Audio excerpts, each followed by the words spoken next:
अस्सलाम वालेकुम प्यारे बच्चों। बच्चों कैसे हो बच्चों? आप जानते हैं हम पढ़ रहे हैं control and coordination. Control and coordination में मैंने आपको बताया कल कि what is stimulus and what is response. समझ में आ गया? मैंने बोला कि जो स्टिमुलस होती है कोई भी इन्वायरमेंटल चेंज जिसको हम वापस रिएक्ट करते हैं, जिसको एक ऑर्गेनिज्म वापस रिएक्ट करता है उसको कहते हैं स्टिमुलस। वायर एज जो रिएक्शन होती है that is known as response. समझ में आ गया?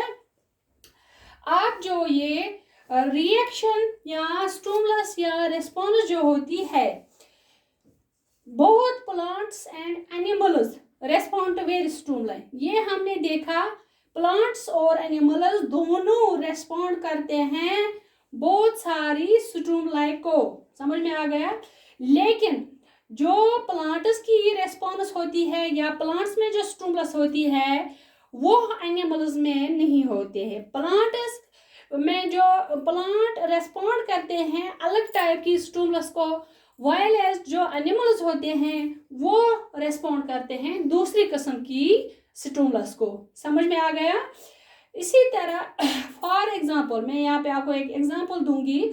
जो प्लांट्स है they bend towards light but animals do not bend towards light. समझ में आता है?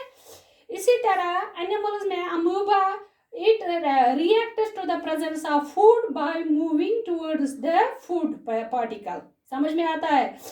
इसी तरह जो यहाँ पे मैं आपको बोलूंगी कि जो अमूबा है या अदर प्रोटोजोआ है वो they also react to mechanical obstacles avoiding them. समझ में आ गया? जो एनिमल्स है the animals can react to a stimuli in many different ways because they have a particular system. They have a system for this that is called a nervous system, or they also react towards towards response towards this stimuli. They have another system for this that is known as chemical जो या endocrine system हम कहते हैं। समझ में आ गया? Plants में जो स्टिमुलस रेस्पॉन्स होती है वो होती है खाली केमिकल्स की वजह से। उनमें ना कोई नर्वस सिस्टम होता है ना एंडोक्राइन सिस्टम होता है। समझ में आ गया? आपको समझ में आता है? लेकिन जो प्लांट्स है they react to different stimuli because they have well defined nervous system as well as endocrine system। समझ में आ गया? आपको समझ में आता है? आप यहाँ पे आप बोलोगे मैडम ये कंट्रोल एंड कोऑर्डिनेशन क्या होता है? कंट्रोल एंड कोऑर्डिनेशन क्या होता है? यहाँ मैं आपको एक और बात बताऊंगी।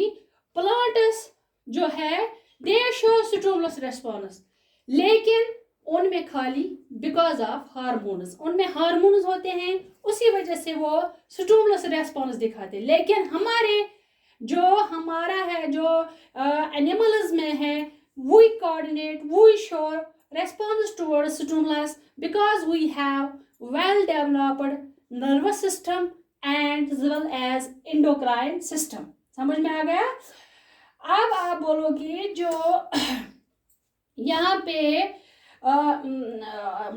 जो ये कंट्रोल एंड कोऑर्डिनेशन है, ma'am what is this control and coordination?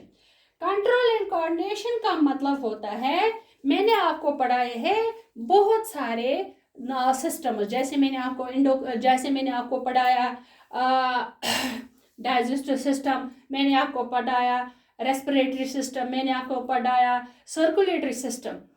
हर एक सिस्टम में 4-5 ऑर्गन्स मिलजुल कर काम करते हैं। एक पर्टिकुलर काम, एक पर्टिकुलर वर्क दे परफॉर्म। समझ में आ गया? इसी तरह जब हमारे जिस्म में 2 सिस्टम्स है जो हमें स्टिमुलस और रेस्पॉन्स के लिए रिस्पॉन्सिबल है, जैसे मैंने बोला नंबर 1 है दैट इज नर्वस सिस्टम। समझ में आ गया? दूसरा है that is endocrine system. 2 system है इन दो चीजों के लिए। समझ में आ गया? इसके लिए और इसके लिए। जब ये सिस्टम है, इसका मतलब है इसमें एक ही ऑर्गन नहीं होगा, इसमें बहुत सारे ऑर्गन्स होंगे जो मिलजुल कर एक फंक्शन को परफॉर्म करते हैं, मिलजुल कर स्टिमुलस और रेस्पॉन्स देते हैं। समझ में आया? इसमें हिस्सा लेते हैं, जो मिलजुल कर स्टिमुलस और रेस्पॉन्स में हिस्सा लेते हैं। Only organs, whenever these organs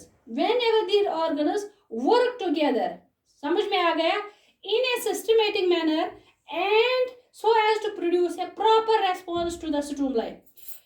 This is known as control and coordination. उसको हम कहते हैं control and coordination. समझ में आ गया? अगर आपको कोई पूछेगा tell me what is control and coordination, आप वहां पे बताओगे the working together of various organs of an organism. एक ऑर्गेनिज्म के बहुत सारे ऑर्गन मिलजुल कर काम करते हैं इन ए सिस्टमेटिक मैनर, एक खास मैनर में, एक खास तरीके में, so as to produce, ताकि they produce a proper response, ताकि एक खास रिस्पॉन्स हमें, फॉर एग्जाम्पल हमने हॉट ऑब्जेक्ट पे रखा हाथ, हम विड्रा अपना हाथ करेंगे। समझ में आ गया? इसका मतलब हो गया proper response, it is proper response. समझ में आ गया? ये नहीं कि हमने रखा फिर 10 मिनट के बाद हम उठाएंगे अपना हाथ, नहीं, हम अपना हाथ क्विकली उठाते हैं। समझ में आ गया? जब इस तरह का काम हो, ये फटाफट, हमें पता ही नहीं चलता है हमने अपना हाथ कैसे विड्रा किया। समझ में आ गया? हमें ये नहीं पता चलता है जब हमारी आंखों पे लाइट पड़ती है, हमारी आंखें कब ब्लिंक करती है। समझ में आ गया?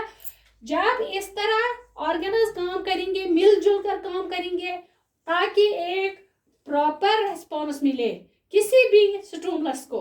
समझ में आ गया? जैसे मैंने कल बोला, स्टिमुलस बहुत टाइप की होती है, हीट है, लाइट है, फियर है, हंगर है। समझ में आ गया? दीज आर आर रेस्पॉन्स, ये वो रेस्पॉन्स वो स्टिमुलस है जिनको एक एनिमल रेस्पॉन्ड करता है। समझ में आ गया? इसी तरह हीट, इसी तरह लाइट है, ग्रेविटी है, वाटर है, ये वो स्टिमुलस है जिनको प्लांट्स रेस्पॉन्ड करते हैं। लेकिन प्लांट्स में नर्वस सिस्टम नहीं होता है, इंडोक्राइन सिस्टम नहीं होता है, वो रेस्पॉन्ड करते हैं खाली क्योंकि उनमें प्रेजेंट होते हैं हार्मोन्स की वजह से वो रेस्पॉन्ड करते हैं। समझ में आ गया? जब एनिमल्स में ये ऑर्गन्स मिलजुल कर काम करेंगे, फिर एक खास रेस्पॉन्ड देंगे किसी भी स्टिमुलस को, that is known as control and coordination. That is known as control and coordination. Understand? आप जो ये कंट्रोल एंड कोऑर्डिनेशन है वो एनिमल्स में, हम प्लांट्स में बताएंगे। प्लांट्स में खाली होती है केमिकल कोऑर्डिनेशन, बिकॉज इसमें हार्मोन्स रोल प्ले करते हैं। लेकिन जो एनिमल्स है इनमें बहुत केमिकल कोऑर्डिनेशन है और as well as there is nervous coordination. समझ में आ गया? ये मैं इंशाल्लाह आपको पढ़ाऊंगी व्हाट इज केमिकल कोऑर्डिनेशन, कैसे कौन सा हार्मोन इसमें हेल्प करता है प्लांट्स में या एनिमल्स में। इसी तरह हम पढ़ेंगे नर्वस कोऑर्डिनेशन भी, कि कौन कौन सा ऑर्गन जिसको हम नर्वस सिस्टम कहते हैं वो कैसे रेस्पॉन्ड कर, वो कैसे हमें इस काबिल बना कि हम रेस्पॉन्ड करते हैं किसी भी स्टिमुलस को। समझ में आ गया? ये हम आगे जाके पढ़ेंगे। फिलहाल आप ये डेफिनेशन यहाँ याद रखोगे, what is control and coordination. समझ में आ गया?